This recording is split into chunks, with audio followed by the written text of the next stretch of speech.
Nosferatu, a word synonymous with fear and horror for anyone familiar with it. In 1922, Nosferatu, eine Symphonie des Grauens was released and completely changed how everyone viewed horror and cinema. It's one of the most iconic films from such an era, and the remake from multiple decades later is also pretty well renowned. The bastard sequel from the 80s, though, I've heard no one talk about, and the mockumentary from the turn of the new millennium was a very interesting conclusion to what I call the Nosferatu franchise. Many people just consider it Dracula, part of Dracula, but personally I find it to be its own entity, sort of a mutation of Dracula that's very interesting to look at. So why not look at it today? Let's jump right in with the very first film in the series, the original Nosferatu, created in 1922 and intended to be the first on-screen appearance of Dracula that wasn't a Hungarian lost film or rumored Russian one. Nosferatu was something truly crazy. An hour-and-a-half long film with tons of ambition, characters, and lots of great representation of impactful themes, certainly unheard of for the time, and it truly capitalized on that, being named the greatest horror film of all time by many critics. I'm not sure if I agree with them on that completely, but let's see just how well it lives up to that title. The film starts out with an extremely boring first act. Luckily, it's over quite soon, but it does linger a bit too much on some shots, and since this act is entirely exposition and opening, it's a bit too much. Though there are amazing shots with iconic, beautiful landscapes present even in these low points, they still are somewhat annoying and hinder the movie from being 100% consistently amazing. After this mediocre first act, though, the film starts to build its themes and work far more effectively, and once Hutter gets to Orlok's castle, the movie immediately gets amazing. After that point, the movie never really disappoints, other than some weird music cues and expressions from Hutter that don't make total sense. These are minor inconveniences that sometimes overshadow the wondrous things this movie does otherwise. The themes involving all the human characters and their horror towards the impending threat of Nosferatu not being any way of stopping it are very clever. I really appreciate how it shows that fear and being careful of something terrible and damaging isn't enough to prevent it, because unless you directly fight against it, it will still come. But then you have the fact that practically no human can fight against Orlok added onto that, and you get another level of horror. The one who kills Orlok isn't some awesome, cool, tough guy with all the equipment, or even just a doctor who knows the weaknesses and strengths of the vampire, but rather the one he takes advantage of the most. The one he hurts the most and goes after the most ends up being his downfall. The innocent damsel in distress stereotype gets flipped on its head in a very subtle and clever way. Instead of either taking the role of the typical male hero character or laying within the useless needs to be saved role, the female lead sacrifices herself to save everyone around her. To quote F.W. Murnau in Shadow of the Vampire, she learns love in the most painful way possible, which truly shows why this movie is special. It's not only a great Dracula story with amazing performances by Max Schreck as Orlok, memorable scenes, tense horror, and unique characters who truly remain faithful to vampire lore while also being very different and cool, but also a really good piece of storytelling that is truly an exemplary landmark in cinema. The movie bleeds creativity, and though there are some pacing problems and weird inclusions, the movie overall pushes the entire idea of vampires into a realm that hasn't really been well replicated. Many vampire movies are pretty good, but few have the strength to truly innovate. And this one did that before there was any other vampire movie it needed to stick out from. I absolutely love everything Murnau tried to do, and much of what he ended up completing. And thus I proudly give this symphony of horror that changed the world forever a 4.5 out of 5.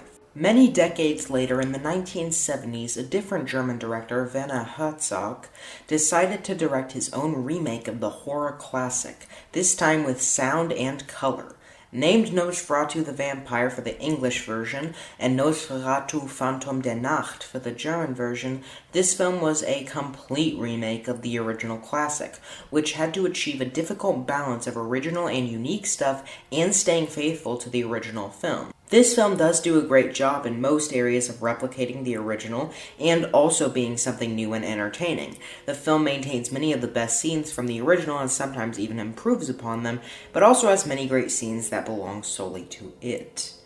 There are some rare cases, like the scene in which Orlok slowly approaches Huta's bed as he lies there defenseless, which feels a bit neutered here due to the fact that there wasn't as much build-up present, but Herzog still did an overall fantastic job handling the entire concept of remaking this classic. The cinematography here is just phenomenal, with tons of shots that will remain in my mind, especially from that super goddamn scary opening credit scene, but at the end of the day, the cinematography just can't touch the original in my opinion. The number of absolutely iconic shots from that 1922 version is insane, and though this film does a great effort to try and replicate that, it just can't in my view.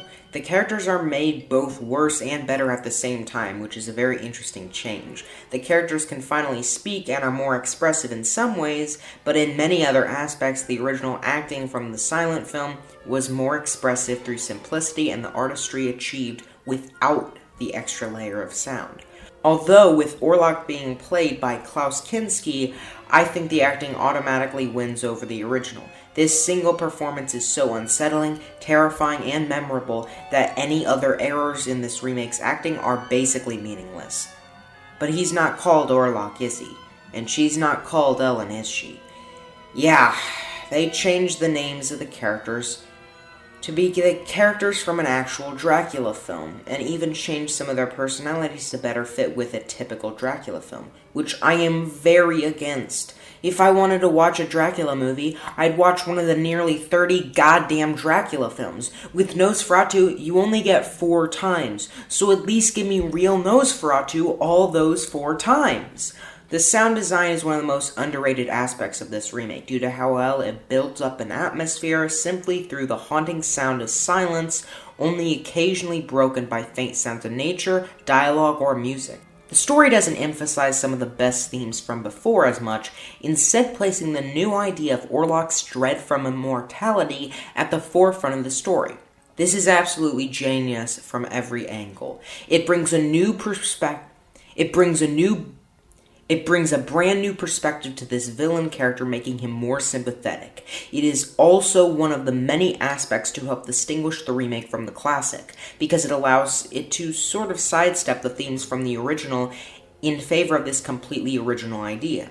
The Nosferatu remake makes some missteps and some improvements on the original and is overall a commendable effort. It really does a good job of being a worthy remake, but also a great movie that you can watch even if you've seen the original and want something different. 4 out of 5.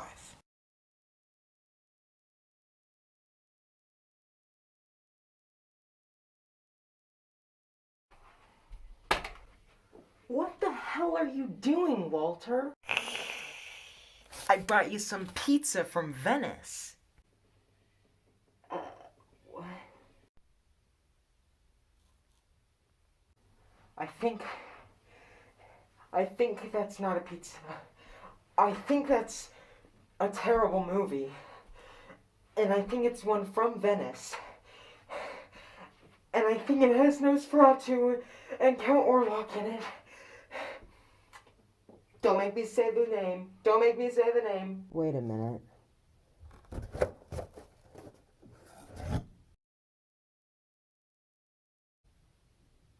No! God damn it! Now I have to watch Nosferatu in Venice.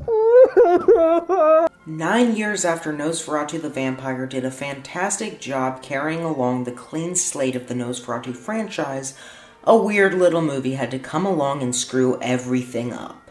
Nosferatu in Venice is a completely insane movie. It's all over the place, hard to follow, and absolutely idiotic. The people making this were trying to make art for half the movie and a Fast and Furious sequel with a $2 budget for the other half. I couldn't even bear to watch all of this movie, and I sat through Alien 3 and Jason X, so you know it was bad. It's so absolutely ridiculous, dumb, and crazy that I can't even really review it normally. Klaus Kinski returns as Orlok and does a decent job, but the design of Orlok is completely hilarious and stupid, so it doesn't even matter. The acting is alright, the cinematography is entertaining, and the opening half hour is tense and phenomenal in many ways, but everything else about this movie is just the biggest what the hell am I watching that I have ever seen, and not in a good way. I really have nothing else to say. Don't watch this movie. I couldn't even wrap my head around it, let alone review it. It's a terribly made movie that shouldn't exist, and I'm going to pretend that it doesn't. In 2000, a brand new idea came along to resurrect the Nosferatu legacy in a very odd way. A sort of mockumentary that follows the filming process of the 1922 film from behind the scenes, with the twist of Max Schreck, who played Orlok in said film, being an actual vampire portrayed masterfully by Willem Dafoe. It's completely off the wall and weird, but also just very creative. It's not at all a typical film, and does a great job of sticking to the series' roots and innovating simultaneously. The only one of these movies that really did its own thing was Nosferatu in Venice, and we saw how garbage that was, so it's good to blend the old and the new, it seems, with this franchise. The film truly brings the characters to life, both mixing fascinating cinematic personality traits with realistic depictions of the people they're based on. The perfectionism of F.W. Murnau is an extremely admirable and fascinating central theme, and the direct relations between the characters are incredibly realistic and satisfying. You're going to stay engaged, and though this film is only around an hour and a half, every single storyline is finished off in a satisfying way. I especially love the twist at the end, with the film not only giving us a look behind the making of a classic timeless film, but also going beyond that to create many of its own great horror and action scenes that really make Max Schreck even more intimidating. The character of Murnau really resonated with me, as everything around him begins to collapse and he feels like he's running out of options. As someone who made their own movie and had to film it all in just 5 different short sessions, I definitely understand the feelings he goes through during the film. His negotiations with Schreck are incredibly tense, and so is the entire divide between him and Schreck, a hero and villain story that really excels if you ask me.